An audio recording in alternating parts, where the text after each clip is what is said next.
अमरावती महानगरपालिकेची केव्हाही आचारसंहिता लागू शकते आणि केव्हाही निवडणुकीचा घोषणा होऊ शकते। या संदर्भाने जर पाहिलं तर अमरावती महानगरपालिकेमध्ये गेल्या वेळी भारतीय जनता पार्टीची एकाची सत्ता होती आणि प्रशासकाचा काळ नेमल्यानंतर अमरावती शहरातील नागरिकांना विविध समस्या भेडसावत आहे। नेमकं अमरावती शहरामध्ये नेमक्या काय समस्या आणि कुण्या पक्षाची कोणासोबत युती व्हायला पाहिजे या संदर्भाने माझ्यासोबत बोलण्यासाठी अमरावती शहरातील काही नागरिक आणि तरुण आहे। आपण त्यांच्याशी बातचीत करण्याचा प्रयत्न करूया। दादा, एकंदरीत काय समस्या आहे अमरावती शहरामध्ये, काय सांगणार? अमरावती शहरात कोणती समस्या नाही हे आपण समजून घेतलं पाहिजे। म्हणजे समस्याचा पूर अमरावती शहरात आलेला आहे। स्वच्छतेचा प्रश्न जागोजागी आहे। हॅपी स्ट्रीट करून अमरावती महानगरपालिका कुठेतरी लोकांना भटकवण्याचं काम करत आहे। मग परंतु प्रत्यक्षात जागोजागी कचऱ्याचे ढीग लागलेले आहे। ऑक्सिजन पार्क हा आज कचरा खात पडलेला आहे। जिथे एक ऑक्सिजन पार्क असा होता, आज तिथे अस्वच्छतेमुळे, वासामुळे, दुर्गंधीमुळे लोकांचं तिथे जाणं येणं बंद झालंय। तुम्हाला माहितच असेल, अमरावती महानगरपालिकेच्या बिल्डिंग करिता जागा शोधण्याचा जेव्हा विषय येत आहे, माझी आपल्या माध्यमातून विनंती आहे, मोसिकॉल सारखी आता ही जागा विक्रीला निघाली आहे। 22 एकराची ही जागा आहे। या 22 एकराच्या जागेवर अमरावती महानगरपालिकेने आपली भव्य दिव्य अशी इमारत उभारावी आणि शहरात जी कोंडी होत आहे, काय आहे, सगळे ऑफिसेस शहरात एकाच जागी आणण्याचा हा प्रकार चालू आहे।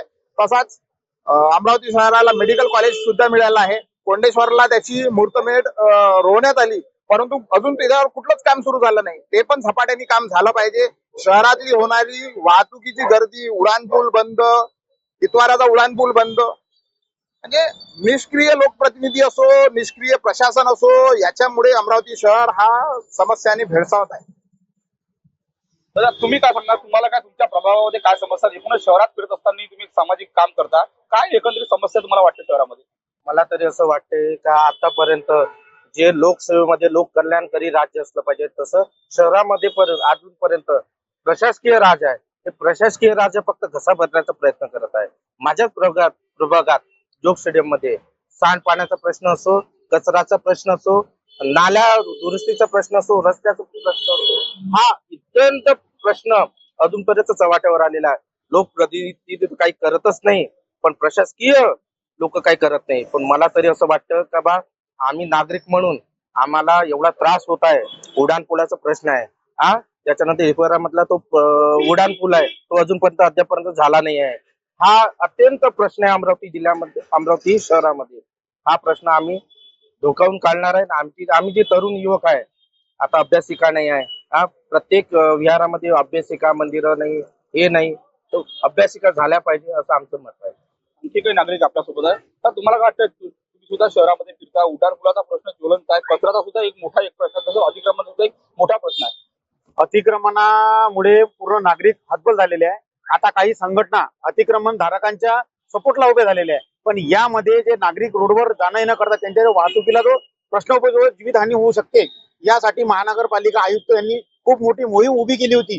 ती मोहीम काहीतरी पैशा वसुलीसाठी उभी केली होती का त्यांच्या प्रोत्साहनासाठी केली होती हे काही समजून नाही राहिलं। त्याच्यानंतर अमरावती महानगरपालिकेच्या हद्दीमध्ये आता मंत्रालयामध्ये, म्हणजे आता हिवाळी अधिवेशनामध्ये एका आमदारानं प्रश्न उपस्थित केला का बा, शाळेपासून 100 मीटर पर्यंत गुटखा, पान मसाला, सिगरेट हे नसाले पाहिजे, पण अमरावती शहरामध्ये तुम्ही कोणत्याही शाळेच्या जवळ जा, तुम्हाला गुटखा, MD, ड्रग्स, गांजा हे सगळं भेटेल तुम्हाला। त्याच्यानंतर सगळ्यात महत्वाची गोष्ट, जो आता अमरावती शहरामधला उड्डाणपूल आहे, काहीही काम नसताना जाणून बुजून तो उड्डाणपूल बंद केला। शहरामध्ये सामान्य नागरिकाला इतका त्रास होऊन राहिला या आमदारांमुळे। हे निष्क्रिय आमदार आहे अमरावती शहरातले, खोडकेही निष्क्रिय आहे। आणि माननीय जे आपले रवी राणा आहे, हे फक्त दाखवासाठी फेसबुकवर रील टाका आणि तुम्ही जनतेला चिवत्या बनवा, असे आमच्या इथे झालेले आहे। त्याच्यानंतर महानगरपालिकेच्या त्या सौम्या IPS अधिकारी आहे, यांनी आपल्या महानगरपालिकेला आणि नागरिकांना काय झाले पाहिजे हे त्यांना समजून नाही राहिलं। त्याच्यामध्ये आपल्या जयस्तंभ चौकामध्ये जे अतिक्रमण आहे, तिथे खुल्या म्हणजे पठाणी वसुली सारखं जे अतिक्रमण धारक जे कर्मचारी अधिकारी आहे, खुलेआम सूट देतात। जो पैसे देईल त्याला गाडी धावन, जो गरीब पैसे नाही देत त्याची गाडी उचलेल, त्याच्यावर कारवाया होतात।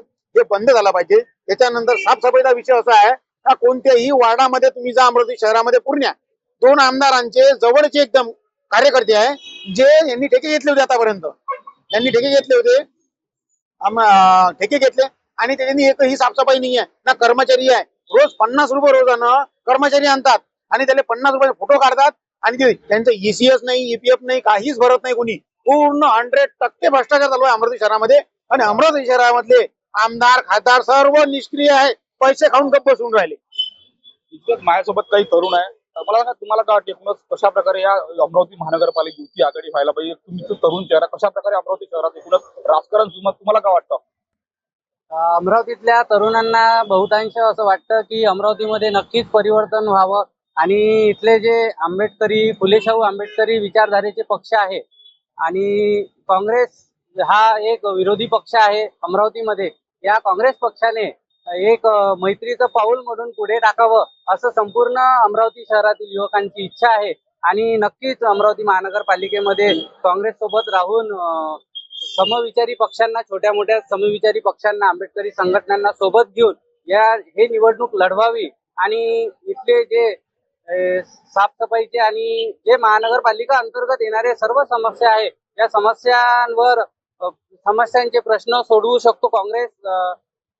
आणि काँग्रेस पक्षाने जर मोठ्या भावाची भूमिका बजावत असताना लहान भावांना, इतर छोट्या मोठ्या पक्षांना सोबत घेऊन ही निवडणूक लढवावी. आणि त्याचबरोबर महानगरपालिकेचे प्रश्न झाले, महानगरपालिकेचे कमिटीचे दवाखाने आहे आणि महानगरपालिकेचे शाळा आहे, यांचा दर्जा अत्यंत खालच्या दराचा झालेला आहे. जिल्हा परिषद पेक्षा महानगरपालिकेचा दर्जा हा कमकुवत झालेला आहे. या 7 वर्षात इथले प्रशासन आणि महानगरपालिका हे काहीच करत नाही आहे. इथल्या सार्वजनिक वाचनालयाचा प्रश्न आहे, तिथे शौचालयाची व्यवस्था नाही व्यवस्थित. आणि शौचालय 1-2 शौचालय, विद्यार्थी 100-200 विद्यार्थ्यांच्या मनानं शौचालय आणि बसण्या उठण्याची व्यवस्था जी आहे कमकुवत झालेली आहे. त्यामध्ये विद्यार्थ्यांना सोयीयुक्त अशी व्यवस्था सार्वजनिक वाचनालयामध्ये झाली पाहिजे, अशी अमरावतीतील युवकांचे समस्या आहे. या समस्यावर अमरावती महानगरपालिकेने कार्य केलं पाहिजे. आपण पुन्हा एकदा मला सांगा, काय एकूणच युती आघाडी संदर्भात निर्णय व्हायला पाहिजे? स्थानिक स्तरावर कशा प्रकारे घडामोडी व्हायला पाहिजे? तुम्हाला काय अपेक्षित नागरिक म्हणून? मला आताच या मित्रांनी जे सांगितलं ते एक तर अत्यंत योग्य असं म्हटलं की महाविकास आघाडी असो, काँग्रेस पक्ष असो, यांनी आपल्या समविचारी पक्षांना सोबत घेऊन आज जे जातीवादी जहिरीलं वातावरण लोकांमध्ये भांडण लावण्याचं जे काम सुरू आहे ते कुठेतरी बंद झालं पाहिजे. याच्याकरिता काँग्रेसने समविचारी पक्षांना सोबत घेऊन ही निवडणूक पुढे लढली पाहिजे. निश्चित एकूण जर पाहिलं तर अमरावती शहरामध्ये विविध प्रश्न आहे. अमरावती शहराचा सध्या तर विषय जर पाहिला तर अमरावती शहराचा उड्डाणपुलाचा विषय प्रामुख्याने ज्वलंत विषय, कारण का उड्डाणपूल बंद असल्यामुळे वाहतुकीची मोठी कोंडी होत आहे.